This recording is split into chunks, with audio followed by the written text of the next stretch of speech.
할렐루야, 감사합니다.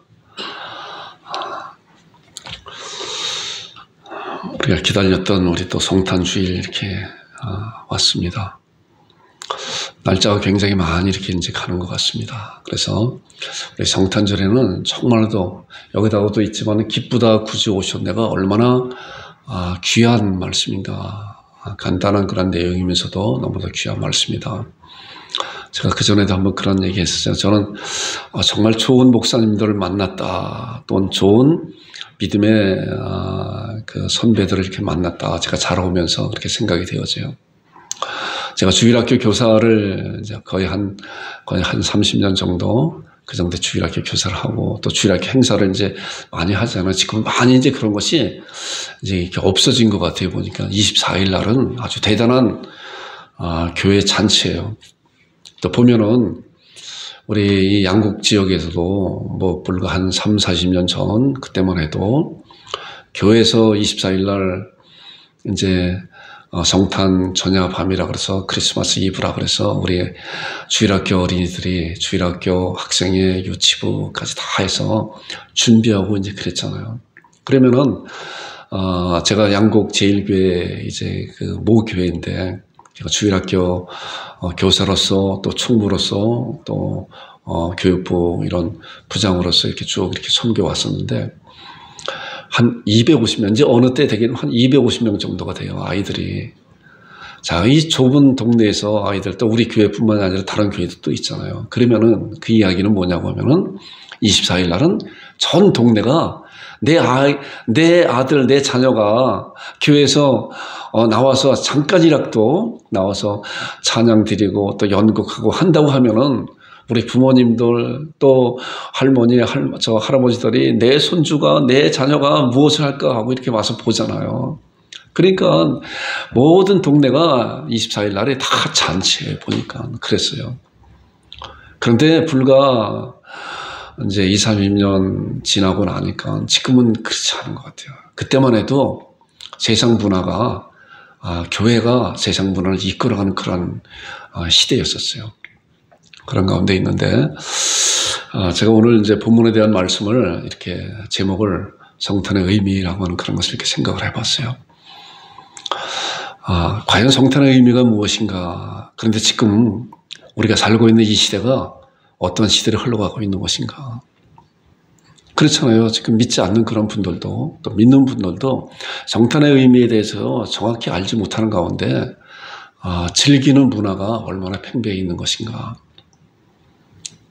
그리고 아까도 말씀드린 것 같이 제가 좋은 목사님들 만났다고 하는 것은 산타 또 예수님 탄생을 축하합니다. 그런 것을 이렇게 했다가 얼마나 목사님한테 야단 맞은지 몰라요. 우리가 축하와 경배는 엄연히 다른 거예요. 예수님의 탄생을 축하한다고 하는 이유는 예수님을 아주 낮게, 더 나쁜 표현으로 예수님을 이제 이렇게 모욕하는 거나 마찬가지예요. 우리 인간관계 가운데서는 축하한다고 하잖아요. 그런데 예수님의 탄생을 우리는 경배하는 거예요. 경배와 이 축하는 차원이 달라요. 격이 다른 거예요. 우리 인간 사람들에게 경배한다 그러지 않아요? 하나님만이 받을 수 있는 그 단어가 바로 경배예요. 우리 하나님께서 아기 예수님으로 이 세상에 태어나셨기 때문에 모든 사람들은 다 예수님을 경배합니다.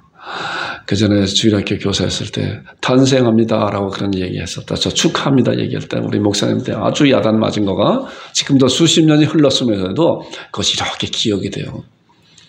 그래서 때로는 야단 맞은 것도 잘못된 것을 착 지적하는 것도 굉장히 중요한 것이구나 라고 이렇게 생각이 되어져. 또 지금 세대가 보면은 어때요? 예수님의 탄생에 대한 의미보다는 산타가 아주 심한 표현으로 판을 치고 있는 것 같아요. 판을 치고 있어요. 자, 물론 자비와 배품과 그런 것은 좋지만 그러나 이런 일을 통해서 산타가 예수님을 대체하는 그런 시대에 우리가 살고 있다라고 이렇게 생각이 되어져요. 그러면서 제가 말씀이 나오는 거 로마서 12장 2절에 나오는 말씀입니다. 로마서 12장 1절 그 말씀이요. 그러므로 형제들아 내가 하나님의 모든 자비와 힘으로 너희를 구원하노니 너희 몸을 하나님이 기뻐하시는 거룩한 산 제사로 드리라. 이는 너희 드릴 영적 예배니라. 그리고 나오는 2절에 나오는 말씀이 이 말씀이에요. 자, 로마서 12장 2절에 보니까 너희는 이 세대를 본받지 말고 오직 마음을 새롭게 함으로 변화를 받아 하나님의 선하시고 기뻐하시고 온전하신 뜻이 무엇인지. 자, 이거 보니까 하나님의 선하시고 기뻐하시고 온전한 뜻이 무엇인지를 어디서 알 수 있어요? 우리가 갖고 있는 성경 66권에서 알 수가 있는 거예요. 무엇인지? 분별하도록 하라. 분별하도록 하라. 이 세대가 돌아가고 있는 그런 사실을 우리는 성경 말씀을 통해서, 성경 말씀이라고 하는 그런 창을 통해서 정확하게 분별할 수 있는 그러한 신앙인들이, 그러한 신앙이 성숙된 자들이 되어야 된다는 거예요. 그래서 하나님 말씀이 얼마나 중요한 것인가. 저는 정말 좋은 성경 교사를 만나서 청년 때부터 하나님의 말씀의 중요성에 대해서 정말 아주 각인되었어요. 내 마음 가운데. 이 말씀도 그렇잖아요. 하나님의 선하시고 기뻐하시고 온전하신 뜻이 무엇인지 어디서 알아요? 성경 가운데서 알 수 있는 거예요. 그것을 통해서 이 세상을 분별할 수 있는 눈을 정확히 가질 수 있다는 거예요. 자, 오늘 본문에 있는 말씀 보니까 그러므로 주께서 친히 징조를 너에게 주실 것이라. 보라, 처녀가 잉태하여 아들을 낳을 것이요 그 이름을 임마누엘 하리라. 믿지 않는 분들이 이 말씀을 볼 때 말도 안 되는 얘기라고 그러잖아요. 처녀가 어떻게 아이를 낳을 수 있어요? 우리 인간의, 사람들의 그런 논리로서는 절대로 이루어질 수 없는 것이고, 어떤 사람들은 성경은 하나의 허구다, 소설로 썼다라고도 이야기할 수가 있어요. 그런데 처녀를 통해서 태어나야 되셔야만이 하는 것이 얼마나 우리 기독교 진리에 중요한 것인가. 이 말씀을 통해서 한번 또 생각을 해볼 거예요. 자, 제가 이 말씀을 준비하면서 약 4분짜리 영상을 함께 이렇게 좀 봐야 되겠다 하는 생각이 들어서 이렇게 준비를 했어요. 자, 우주에 관한 말인데, 그 뜨억맨 지식연구소로 가는 그런 곳에서 아주 좋은 영상을 이렇게 올려놨어요. 너무나도 감사하죠. 저는 그 영상을 보면서 이렇게 여러분들과 함께 봤으면 좋겠다는 생각이 드는데, 잠시 한 4분 정도 되는데 한번 우주에 가는 그런 이제 그 영상에 한번 보겠습니다.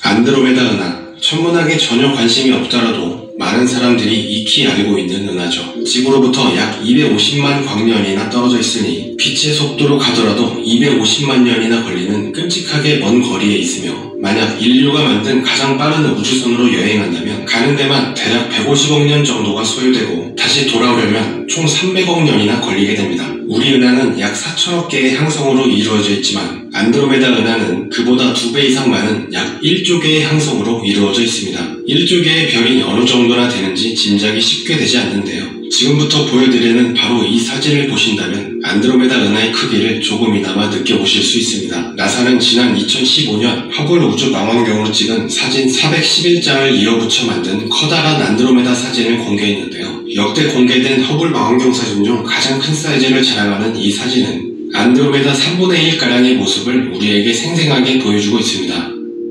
점점 확대해가며 살펴보도록 하겠습니다. 조그맣게 볼 때는 전혀 보이지 않던 태양과 같은 수많은 항성들이 점점 확대됨에 따라 그 모습을 드러내기 시작합니다. 화면에 빛나는 모든 점들이 각각 태양과 같은 항성입니다. 확대해서 볼수록 점점 드러나는 항성들이 징그럽도록 빼곡하게 박혀있는 것을 볼 수 있죠. 사진상에는 항성끼리의 거리가 가까워 마치 붙어있는 것처럼 보이지만 항성과 항성끼리는 최소 몇 광년에서 수십 광년 이상으로 엄청나게 멀리 떨어져 있습니다. 만약 각 항성을 1mm가량의 모래알 크기로 생각해 본다면 가장 가까운 항성이 대략 3km 이상은 떨어져 있다고 보시면 됩니다. 이처럼 각 항성은 서로 아주 멀리 떨어져 있으며 항성 간 빈 공간은 어마어마하게 넓습니다. 안드로메다 은하는 우리 은하보다 지름이 2배나 크니 얼마나 무지막지하게 큰 은하인지 알 수 있죠. 그런데 무서운 것은 이토록 커다란 안드로메다 은하도 더 넓은 범위의 우주적 규모로 따져본다면 그다지 큰 규모의 은하도 아니라는 겁니다.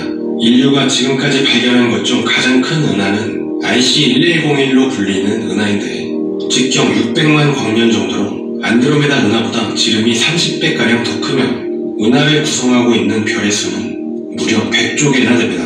게다가 아직 발견하지 못한 은하도 우주 공간에 수두룩하니 앞으로 IC1101보다 더 큰 은하가 발견되는 것도 시간 문제일 뿐입니다. 이처럼 우주는 커도 너무 큽니다. 우리는 태양계도 아직 벗어나지 못하고 있지만 우리 은하에만 항성이 약 4천억 개 있으므로 각각 4천억 개의 태양계가 존재하며 안드로메다 은하에는 그보다 2배 이상 많은 1조 개, IC1101 은하에는 100조 개의 또 다른 태양계가 존재하고 있는 겁니다. 그리고 무엇보다 가장 공포스러운 것은 이런 수백억에서 수조 개의 태양을 거느린 은하들의 수가 우주공간 전역에 2조 개 가량이나 있다는 겁니다.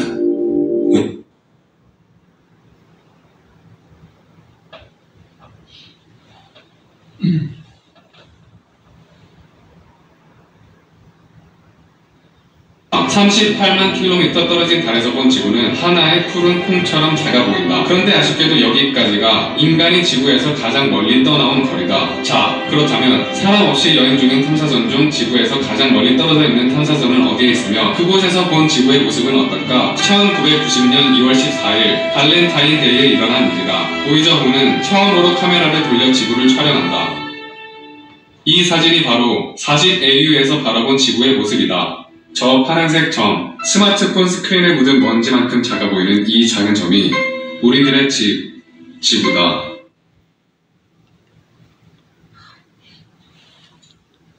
자, 이 지구를 한번 조금 당겨 보겠습니다. 여러분들이 이 영상을 보면서 어떤 생각이 들어요? 때로는 저도 이제 이런 생각을 이렇게 해봐야 해요. 하나님의 말씀은 때로는 우주적인 그런 관점을 가지고 망원경 보듯이 큰 틀에서 볼 수 있고, 또 한편으로는 현미경 같이 안에 자세히 들여다볼 수 있는 그런 눈을 갖고 하나님의 말씀을 보아야 된다라고 생각이 되어지고, 자, 이 지구가 이렇게 이제 동그랗게 되어 있잖아요. 여기 공간 안에, 우리가 지금 이 예배당 안에 우리 먼지가 보이나요? 먼지 안 보이잖아요. 자, 그런데 햇빛이 탁 들어오게 되면 먼지가 다 이렇게 보여요. 이 안에 먼지보다도 온 우주 가운데 이 지구는 먼지보다도 작다는 거예요. 우리가 지금 봤잖아요. 우주 과학이 발달되니까 이런 영상을 우리가 눈으로 이렇게 볼 수가 있는 거예요.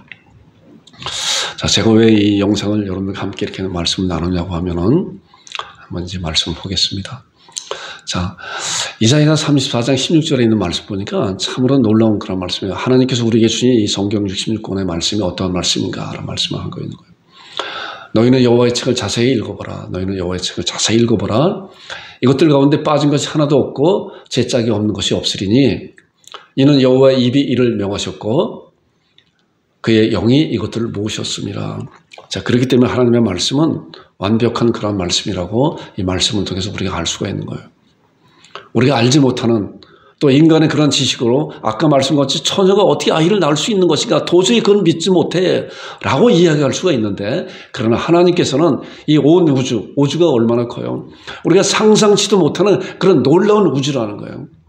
그럼에도 불구하고 우리 사람들은 이 조그만 지구덩어리 안에서 서로 아웅다웅하고 이렇게 살잖아요. 네 땅을 뺏겠다 해서 전쟁 일으키고 여러 가지 그런 가운데 있잖아요. 좀 더 큰 틀을 가지고, 큰 눈을 가지고 우리가 삶을 살 때 서로가 배려하고 사랑하고 하는 그런 것이 있을 텐데, 그런데 그렇지 못한 그런 것은 죄에 대한 그런 문제 때문에 그렇다는 거예요. 자, 이 말씀이 이제 그렇잖아요. 이런 말씀 가운데 하나님께서 말씀을 통해서 정확하게 말씀해 주고 있는데, 우리가 지금 우주에 대한 영상을 이렇게 봤는데 그것이 성경 가운데 어떻게 기록되어 있는 것인가 한번 보겠습니다.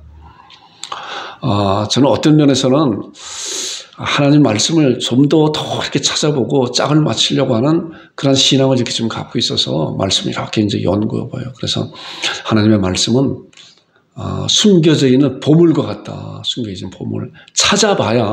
찾아보고 관심 있게 그 말씀을 봐고 의미해봐야 그것이 어떠한 보물인지 오히려 알 수가 있는 것이에요.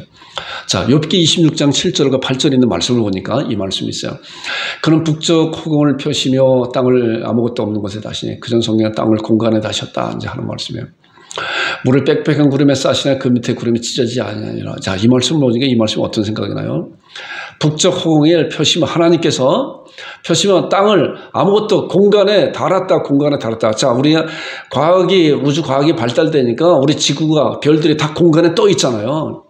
얼마나 신비스러운 거예요. 우리 그 안에 타고 있는데, 우리가 1년 365일이 뭐예요? 지구가 태양을 한 바퀴 도는 거가 1년 365일이잖아요. 근데 그 거리를 환산해 보게 되면은 1시간에 몇 킬로 가는지 아세요? 시속 10만 킬로 가는 거예요. 10만 킬로. 상상치도 못하잖아요. 우리가 자동차를 타고 간다고 해도 시속 100킬로, 150킬로, 경주차라고 해도 뭐 200킬로. 지금 KTX가 200킬로, 250킬로 그렇게 가잖아요. 그거 말이 안 되잖아요. 10만 킬로, 10만 킬로. 지구가 10만 킬로로 달려가고 있는 거야, 1년 동안에. 그리고 그건 공전이고 자전. 하루가 아침에 생기고 또 낮이 생기고 밤이 생기잖아요. 자전한다 그러잖아요. 다 알잖아요. 이제 배워서 그런 것을. 그 자전은 뭐예요? 지구가 둥글기 때문에 적도를 해서 따지게 되면 한 1600km. 지구가 돌아가는 것도 1600km예요. 우리나라 같은 경우는 한 1300km 정도. 그리고 양쪽에 북극이나 남극의 꼭지점은 0km죠. 이렇게 꼭지가 딱 해서 지구가 돌아가기 때문에 얼마나 신비로운 가운데 우리가 살고 있는 것인가. 근데 왜 우리는 못 느끼죠, 그것을? 하나님께서 그렇게 만드셨잖아요. 우리가 비행기를 타고 가더라도, 자동차를 타고 가더라도 어느 정도 속도가 빨리 가게 되면 그때부터는 속도감을 못 누르잖아요. 사람을 그렇게 만들어 주신 거예요. 비행기도 처음에 올라갈 때 속도감을 느끼다가 어느 정도 딱 궤도에 돌아가게 되면 그때는 빨리 가는지 아는지 몰라요. 우리 사람을. 바로 하나님께서 우리 삶을 그렇게 만들으셨다. 자, 이 말씀 보니까 그렇게 공간에 다시고 또 공간에 달았는데 어떻게 물이 떨어지지 않는 것인가 보니까 물을 빽빽한 구름에 싸시나 그 밑에 구름이 찢어지지 않느니라. 얼마나 놀라운 말씀이에요.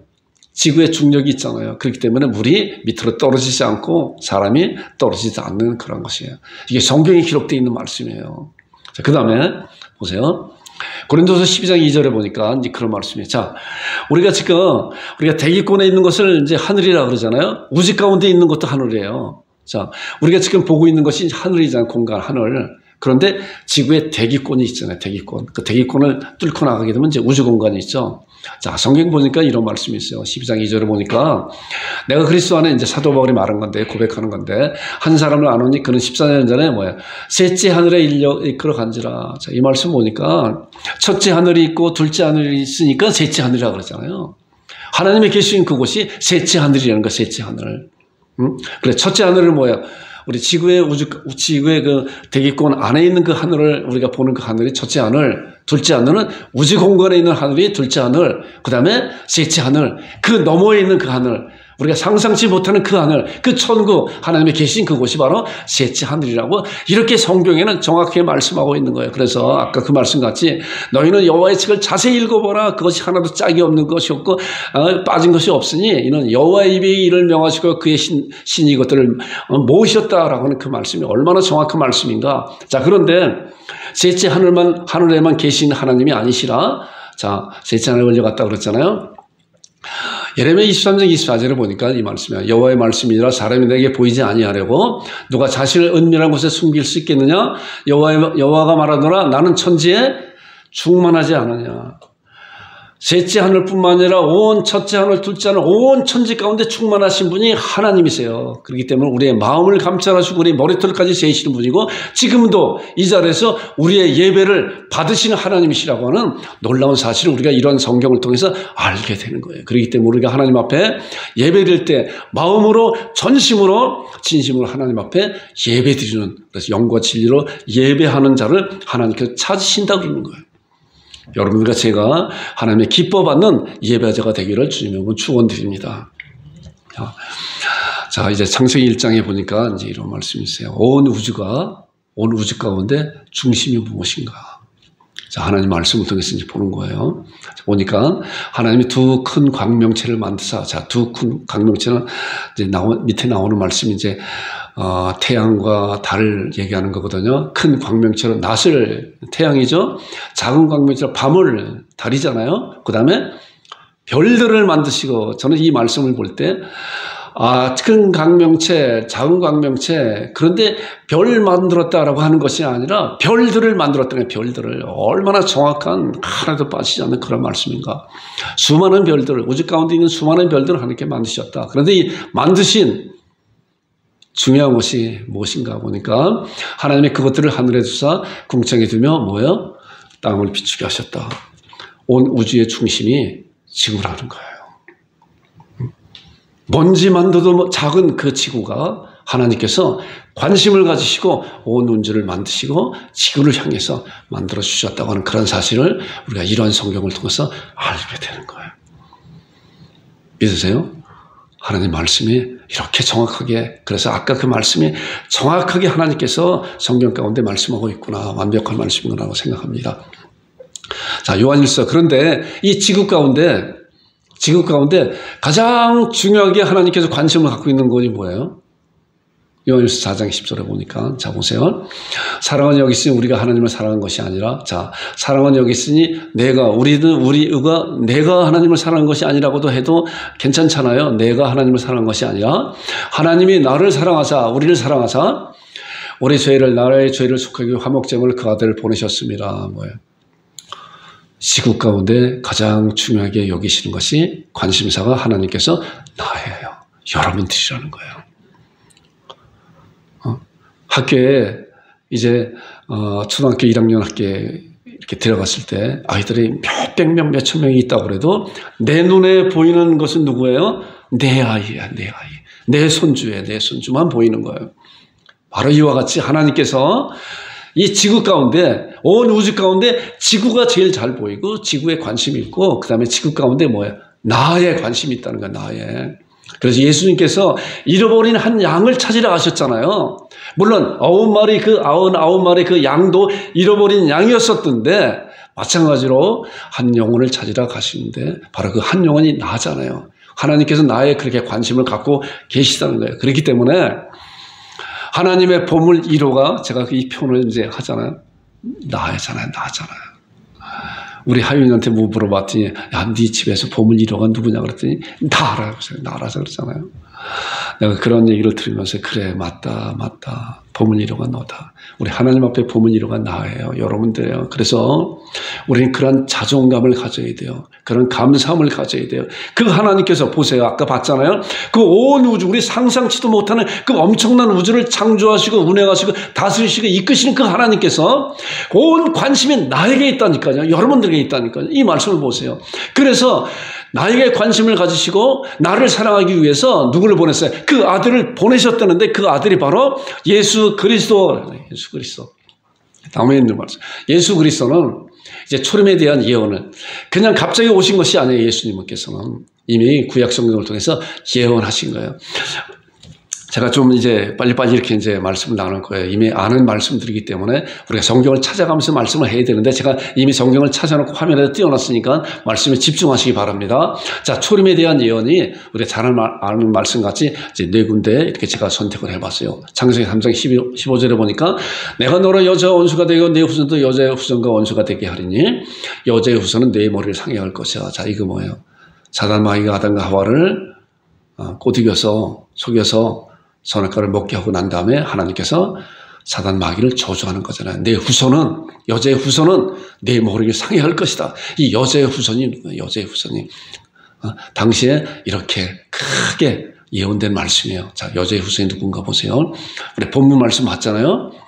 그러므로 주께서 친히 징조를 너에게 주실 것이라. 보라, 처녀가 잉태의 아들을 낳을 것이니 그의 이름은 임마누엘이라. 자, 보니까 여자의 후손이, 처녀가 잉태해서 아들을 낳을 것이라 라고 하는 그런 말씀을 통해서, 이런 말씀을 조금씩 이렇게 확장해 나가고 있잖아요. 자, 그런데 이 처녀가 잉태해서 아들을 낳을 그 분이 여자의 후손인데, 여자의 후손이 또 어디서 태어날 것인가? 이제 보세요. 여호와의 말씀이라. 보라, 때가 이르니 내가 다윗에게 한 의로운 가지를 일으킬 것이라. 그가 왕이 되어 지혜롭게 다스리며 세상에서 정의와 공의를 행할 것이며. 보니까 다윗의 가지에서 한 의로운 가지를 일으킬 것이다. 다윗의 계보를 통해서 여자의 후손, 처녀의 몸으로 태어날 것이라고 성경에, 구약 성경에 예수님이 오시기 전에 예언한 말씀이구나. 자, 그런데 미가서 5장 2절에 보니까 어디서 태어날 것인가? 베들레헴 에브라다에 너는 유다 족속 중에 작을지라도 이스라엘을 다스릴 자가 내게서 내게로 나올 것이라. 그의 근본은 상구의 영원이라. 어디서 태어나요? 베들레헴에서 태어날 것이다. 자, 이것을 제가 이제 요약을 해봤어요. 구약 예언으로 본 그리스도의 조건, 그리스도가 되기 위해서는 반드시 구약 예언에 대한 말씀은 진리이기 때문에 그 말씀에 100% 합당한 자가, 합당한 분이 이 세상에 태어나셔야 돼요. 첫째로 뭐예요? 처녀의 몸에서, 여자의 후손 처녀의 몸에서 태어나셔야 된다. 둘째, 다윗의 계보에서 태어나셔야 되고, 세 번째, 베들레헴에서 태어나셔야 돼요. 아무리 능력이 많은 그런 분이 왔다고 해도 이 세 가지를 충족하지 못하면 그는 그리스도가 아니에요. 자, 당시에도 그랬어요. 당시에도, 예수님 당시에도, 자, 율법에 철저한 그런 자들이 예수님을 보고 이렇게 했어요. 자, 요한복음의 1장에 보니까 나다나엘도 정말 말씀을 사모하는 그런 가운데 그리스도를 기다리고 그랬잖아요. 그랬더니 이제 빌립이 예수님을 만나고 난 다음에 나다나엘을 쫓아서 내가 그리스도를 만났다고 이제 소리치고 그에게 알려줬어요. 그랬더니 나다나엘이 하는 얘기가, 나다나엘이 이르되 나사렛에서 무슨 선한 것이 나올 수 있느냐, 빌립이 이르되 와서 봐라. 자, 나다나엘은 하나님의 말씀을 잘 알고 있는 자예요. 자, 선한 선지자는, 그리스도는 반드시 베들레헴에서 태어나야 되는데 네가 지금 이야기하는 그분이 나사렛 사람 아니냐, 나사렛 사람 아니냐. 그러니까 그분은 그리스도가 될 수 없다라고 하는 얘기예요. 자, 나중에 이제 나다나엘이 예수님을 만나고 난 다음에 변화됐잖아요. 이분이구나 라고 알았잖아요.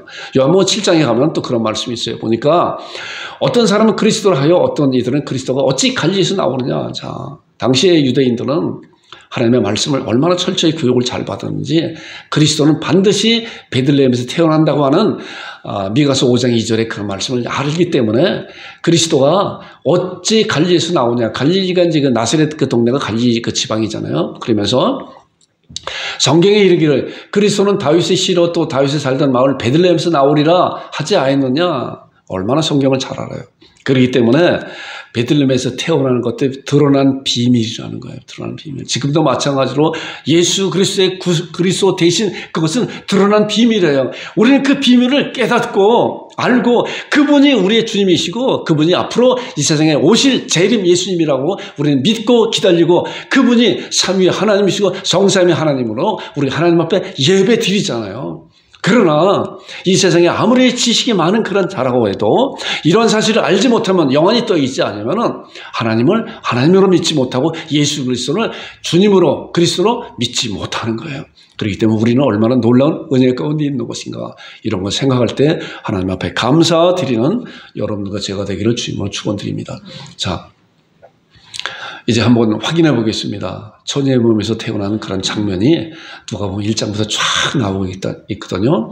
이거 천천히 이렇게 봐야 되는데 제가 화면에 띄어서 이제 보는 거예요. 제가 읽어볼 테니까 여러분 말씀에 잘 집중해 보세요. 어떻게 처녀의 몸에서 태어나셨나? 말도 안 되는 그러한, 세상 논리로서는 되지도 않는 그러한 말이 이제 이 말씀을 통해서 알게 돼요. 자, 그런데 우리가 이런 생각 해볼 수 있잖아요. 아까 보니까 그 엄청난 우주를 창조하시고 운행하시고 다스리신 그 하나님이 이것도 못하시나요? 넉넉히 하시죠. 사람도 흙으로 빚으신 그 하나님께서 처녀의 몸에서 아이를 태어나게 못하시나요? 못하신다고 하면 그분은 이미 하나님이 아니세요. 자, 이 말씀 보겠습니다. 6째 달 천사 가브리엘이 하나님의 보시는 힘을 받아 갈릴리 나사렛이라는 동네에 가서 다윗의 산 요셉이라는 사람과 약혼한 처녀, 여기 처녀. 처녀라고 하는 그런 단어를 강조해요. 사람과 약혼한 처녀에게 이르되 그 처녀의 이름을 마리아라. 약혼만 했잖아요. 아직 결혼하지 않고 처녀의 이름을 마리아라. 보니까 그에게 들어가 이르되 은혜를 받은 자의 평안할지어다 주께서 너와 함께 하시다. 자, 은혜를 받은 자라고 하는 너에게 아이가 있을 것이다 라고 하는 거예요. 그랬더니 이제 보세요. 처녀가 그 말을 듣고 깜짝 놀랐잖아요. 자기는 지금 약혼했고 남편이 이제 될 사람이 있는데 자기가 임신한 것을 알면 그 당시에는 뭐예요? 부정한 여인으로, 율법을 어긴 여인으로 돌에 맞아 죽는 거예요. 놀라, 어찌 이런 인사가 어찌 믿냐 하고 생각할 때 이제 천사가 이르되 마리아여 무서워하지 말아라. 내가 하나님의 은혜를 입었다. 네가 하나님의 은혜를 입었다. 그러면서 보라 내가 잉태하여 아들을 낳을 것이라 그 이름을 예수님이라 하라. 예수라 하라 그랬어요. 점점 더 구체적으로 말씀하고 있잖아요. 자, 보라 내가 잉태여서 아들을 낳을 건데 그 이름이 바로 예수님이라 해라. 라고. 그 다음에 32절을 보니까 그가 큰 자가 되고 지극히 높으시니 아들이라 일컬어질 것이요 또 주 하나님께서 그 조상 다윗의 왕위를 그에게 주리라. 33절에 영원히 야곱의 집을 왕으로 다스릴 것이라. 그 나라가 무궁하리라. 라고 이렇게. 천사와 이제 마리아와의 그런 그 대화 가운데 서로 밀고 당기는 그런 것이 있잖아요. 자, 그런 가운데 마리아가 천사에게 말하되 나는 남자를 알지 못해 어찌 이런 일이 있습니까? 얼마나 인간적으로 이렇게 말할 수 있어요. 그죠? 말할 수 있잖아. 니고데모도 지난주에 그 말씀 나눴어요. 니고데모도 너희가 거듭나지 않으면 하나님 나라에 볼 수 없다 그랬더니 니고데모가 생각할 때 내가 나이가 늙었는데 어떻게 어머니 태 속에 다시 들어갔다 다시 태어납니까? 라고 얘기하는 거랑 마찬가지로 마리아도 남자를 알지 못하면 어찌 이런 일이 있습니까? 라고요. 마리아의 그런 논리도 결혼해야만이 아이를 가질 수 있는데 무슨 얘기를 하십니까? 라고 하는 거예요. 자, 35절에 보니까 천사가 대답하여 이르되 성령님이 이제 여기서 정확한 답이 있잖아요. 성령님이 내게 임하시고 지극히 높으신 이 능력이 너를 덮으시리니 이러면 나실 바 거룩하니라 하나님의 아들이라 일컬음하라 성령님으로 잉태될 것이다 라고 이렇게 말씀하고 있는 거죠. 36절에 보니까 보라 내 친족 엘리사벳도 늙어서 아들을 배웠느니라 본래 임신하지 못한다고 알려진 이가 너도 알고 있지 않느냐 내 친족 엘리사벳이 나이가 많이 늙어서 이제는 아이를 가질 수 없는 그런 지경에 되어 있는데 벌써 임신한 지 6달이 되었다라고 해요. 그리고 이제 나오는 말씀이 이거예요. 37절. 잘 보세요. 자, 이 말씀 같이 한번 읽어보겠습니다. 시작. 대저 하나님의 모든 말씀은 능하시 못하심이 없느니라. 천사가 이제 마리아에게 그런 거예요. 자, 하나님의 말씀은 능하심이 못하심이 없느니라. 이 말씀을 듣고 마리아가 완전히 그 생각이 바뀐 거예요. 신앙이 바뀌었어요. 38절에 대답하는 거예요. 마리아가 이르되 주의 여종이니 말씀대로 내게 이루어집니다. 이게 뭐예요? 내가 죽음을 불사하고 이제 하나님의 말씀대로 내가 이루어집니다. 라고 그 말씀을 받았잖아요. 그래서 이제 그 마리아에게 성령으로 잉태된 그러한 놀라운 역사함이 일어나게 되잖아요. 우리가 이런 말씀을 통해서 볼 때 하나님의 대저 하나님의 모든 말씀을 능치 못하심이 없는 거예요. 우리 하나님의 말씀을 볼 때 우리에게 주는 말씀들이 있어요. 말씀을 보면서 믿음의 분량대로 그 말씀을 붙잡고 이 말씀이 내 말씀입니다. 붙잡는 거. 마리아가 그랬잖아요. 대저 하나님의 모든 말씀을 능치 못하시면 없느니라고 천사가 이야기할 때 그렇습니다. 내가 이제 주의 종이오니 그 말씀대로 내게 이루어집니다. 라고 할 때 이제 그 말씀대로 그 믿음의 순종대로 성령께서 그 안에서 잉태되었잖아요. 하나님의 놀라운 능력의 그런 방법이라고 하는 그런 사실을 보게 됩니다. 자, 그래서 처녀가 잉태됐잖아요. 맞잖아요. 이제 그 다음에 다윗의 계보 보니까 마태복음 이제 1장에 나오는 말씀인데 아브라함과 다윗의 자손 예수 그리스도의 계보라 예수 그리스도의 족보라 그러면 아브라함이 이삭을 낳고 이삭이 야곱을 낳고 야곱이 12아들 쫙 이렇게 낳고 쭉쭉 낳고 하다가 이제 16절에 가서 야곱은 마리아의 남편 요셉을 낳았으니 마리아에게서 그리스도라 칭하는 예수가 나느냐 보니까 다윗의 계보에 낳는다고 하는 것이 아까 예레미야 23장 5절에 나왔잖아요. 다윗의 계보에서 태어나야 된다. 처녀의 몸에서 태어나고 다윗의 계보에서 태어나고 그다음에 베들레헴 땅에서 태어나야만이 그래야만이 그리스도라고 인정하는 거예요. 그리스도라고 믿잖아요. 근데 여기 보니까 예수님은 뭐예요? 다윗의 자손 예수 그리스도의 세계라고 하는 이런 말씀을 통해서 다윗의 계보를 통해서 예수님이 정확히 오셨다. 이제 두 가지는 맞았잖아요. 이제 자 다음에 베들레헴 땅에서 탄생하시게 되면은 정말 인간의 논리로는 불가능한 거잖아요. 불가능한 거예요. 처녀의 몸에서 태어나는 것도 불가능하고 이런 것도 베들레헴에서 탄생한다는 것도 혹시 맞을 수도 있어요. 그런데 이 세 가지를 충족한다는 것은 인간에게는 제로예요. 인간의 논리로서는. 그러나 하나님은 불가능을 가능으로 만드시는 놀라운 하나님이시기 때문에 이미 영원부터 영원까지 아시는 하나님이기 때문에 선지자를 통해서 예언된 그 말씀을 정확하게 때가 돼서 기록되었잖아요. 그것이 사실로 이루어지잖아요. 자, 누가복음 2장 1절부터 7절에 나온 말씀 잘 말씀 보세요. 자, 그때 가이사 아구소가 영을 내려 천하로 다 호족하게 하였다. 자, 가이사 아구소는 이제 로마의 황제예요. 로마의 황제가 영을 내려서 천하로 호족하라 해서. 그러니까 아무 사람도 누구도 이것을 거역할 수가 없잖아요. 상황이 어떤지 간에. 아무리 어떻게 해든 간에 가서 호족할 수밖에 없어요. 이것이에요. 1절이. 자, 그때 이 호족 구레뇨가 수리와 중독이 되었을 때 처음 한 것이라 모든 사람이 호족하라. 자, 모든 사람이 그래서 여기서 마리아도 잉태되었고 날달이 되었음에도 불구하고 호족으로 각각 고향으로 돌아갔다. 자, 아주 절명 타이밍이잖아요. 보니까 요셉도 다윗의 집 족속이므로 갈릴리 나사렛 동네에서 유대를 향하여 베들레헴이라고 하는 다윗의 동네로 그 약혼한 마리아와 함께 호적하러 올라가니 마리아가 이미 잉태하고 해산할 날이 되었다. 만삭이 되었다. 만삭이 되었음에도 불구하고 총독의 그 영을 어길 수 없기 때문에 이제 호적하러 갔잖아요. 자, 갔는데 어땠어요? 거기 있을 때 그때 해산할 날에 차서 첫 아들을 낳아 강보에서 구에 누웠으니 이는 여관이 있을 것이 없습니다. 자, 얼마나 절묘한 타이밍으로 베들레헴 땅에서 아이를 태어나게 했어요. 하나님이 미리 다 하시기 때문에 이런 것을 이미 구약성경으로 예언된 말씀이고 때가 참에 하나님께서 예수님을 독생자로 이 세상에 보내시는데 처녀의 몸에서 마리아의 몸에서 잉태케 하고 그리고 다윗의 계보를 통해서 잉태케 하고 그리고 베들레헴 땅에 정확하게 태어나게 하셨잖아요. 베들레헴에서 사는 것이 아니라 그리고 이제 다시 갈릴리로 왔잖아요. 그래서 우리는 이런 말씀 정확히 이렇게 볼 때 예수님의 탄생은 드러난 비밀이다. 그래서 동방 박사들과 또한 들에 있는 그런 목자들이 예수님의 탄생을 감사함으로 경배드리러 왔잖아요. 소수의 사람만. 지금도 예수님에 대한 그런 믿음을 갖는 것이 아까 말씀드린 것처럼 얼마나 소중한 그런 놀라운 은혜인가.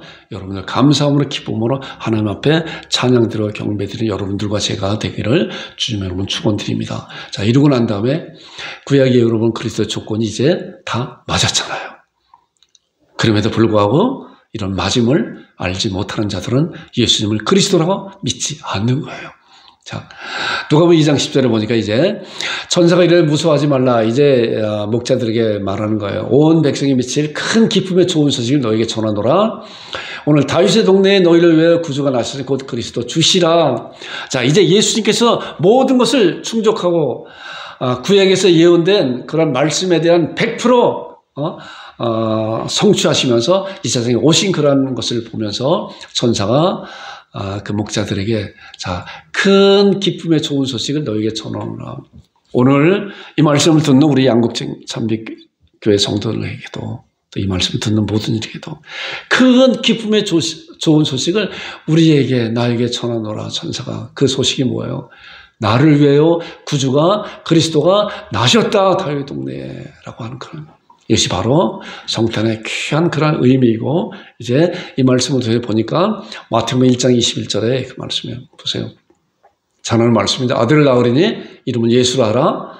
이는 그가 자기 백성을 그들의 죄에서 구원할 자라. 자, 보니까 예수님께서 이 세상에 오신 분명한 목적이 뭐예요?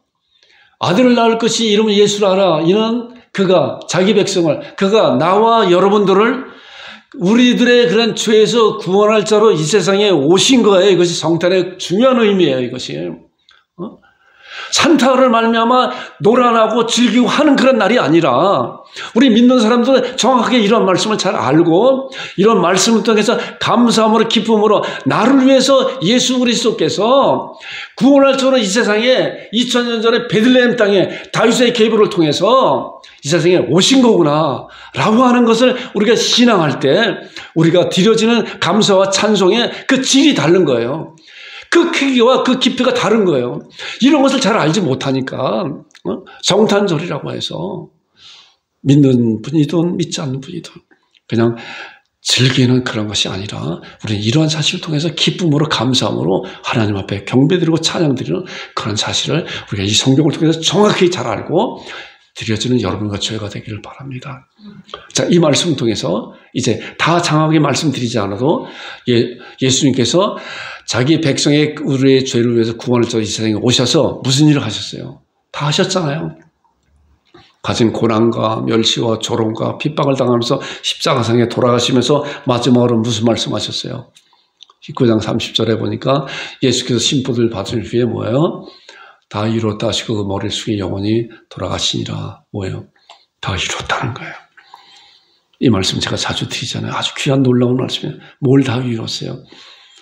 너희 죄와 너희 죄악이 너희와 너희 하나님 사이를 갈라놨었던 그런 것을 예수 그리스도로 말미암아 회복시키셨잖아요. 아들 나의 이름은 예수라나 이는 자기 백성을 저들의 죄에서 구원할 자로 이 세상에 오신 분명한 목적이고 성탄의 중요한 의미는 바로 그 말씀이고 그 말씀이 이 세상에 오신 예수님께서 이제 인자의 옹은 섬김을 받으려 함이 아니라 도리어 섬기라고 자기 목숨을 많은 사람의 대속물로 주려 함이라 해서 이제 십자가상에 돌아가시면서 하나님 앞에 우리의 온 인류의 죄를 다 갚아주셨다. 나의 죄를 하나님 앞에 다 갚아주셨습니다. 다 위로를 담아시고 영원히 떠나가셨잖아요. 사흘 만에 또한 부활하시고, 그래서 우리는 이제 하나님의 자녀가 된 놀라운 은혜를 갖고 있잖아요. 이런 은혜를 갖고 하나님 앞에 감사와 찬송과 영광을 돌릴 때 그 신앙을 우리 하나님께서 받아주신 거예요. 그래서 성탄의 의미가 정확한 이러한 의미라고 하는 것을 말씀을 통해 잘 다져지는 여러분들과 제가 되기를 주님의 이름으로 축원드립니다. 이 시간에 우리 다 같이 한번 일어나서 이러한 신앙을 가지고 아까 찬양 부른 우리 기쁘다 구주 오셨네, 우리 찬양 드리고 제가 기도하고 마치겠습니다. 자, 다 같이 일어나겠습니다. 일어나셔서 우리 마음으로 그런 신앙을 가지고 주님께서 나 때문에 오셨구나 라고 하는 그런 신앙을 가지고 우리가 함께 하나님 앞에 목소리를 높여서 찬양 드리는 시간을 갖겠습니다.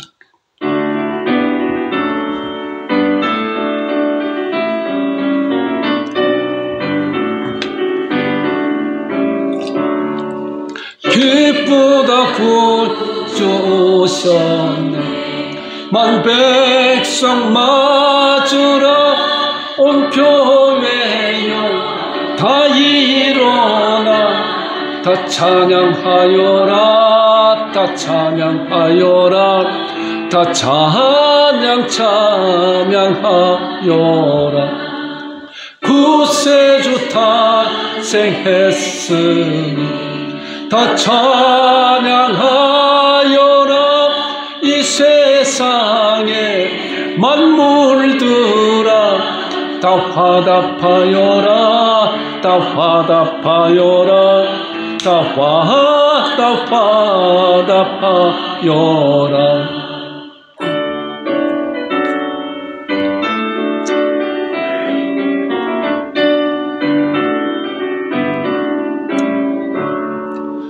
온 세상 죄를 사하여 주 예수 오셨네. 죄와 슬픔 몰아내고 다 구원하시네, 다 구원하시네, 다 구원하시네. 은혜와 진리 되신 주 다 주관하시니 만국 백성 구주 앞에 다 경배하여라, 다 경배하여라, 다 경배하여라.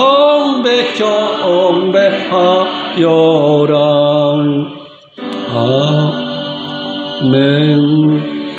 아멘. 감사합니다. 감사합니다. 기도하겠습니다. 아버지 하나님 은혜를 감사합니다.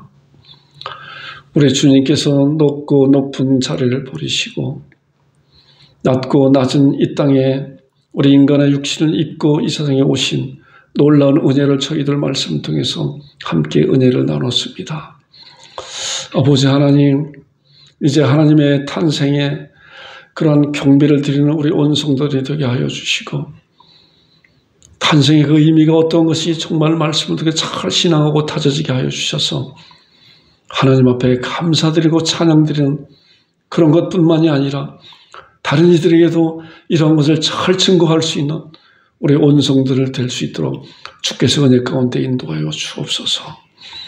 아버지 하나님, 각 가정마다 하나님께 건강 지켜주시고 또한 물질의 복도 채워주셔서 넉넉함으로 차고 넘치는 복된 가정 되게 하여 주셔서 많은 이들에게 좋은 것을 베풀 수 있는 하나님의 축복의 통로로 사용하여 주시고 우리 하나님 앞에 영광 돌리게 하여 주옵소서. 아버지 앞에 감사드리며 예수님의 이름으로 기도 올려옵나이다. 아멘. 이제는 우리 주 예수 그리스도의 은혜와 아버지 하나님의 극진하신 사랑과 성령님의 교제 위로 교통하심이 예배 가운데 모인 모든 성도들의 머리머리 위에와 그들이 하고자 하는 모든 일을 위해 지금으로부터 영원토록 함께 있을지어다. 아멘. 아버지 하나님 감사합니다. 아버지 감사합니다. 감사합니다. 주여 감사합니다. 하나님을 찬양합니다. 아버지 주님을 경배합니다. 영광을 돌립니다.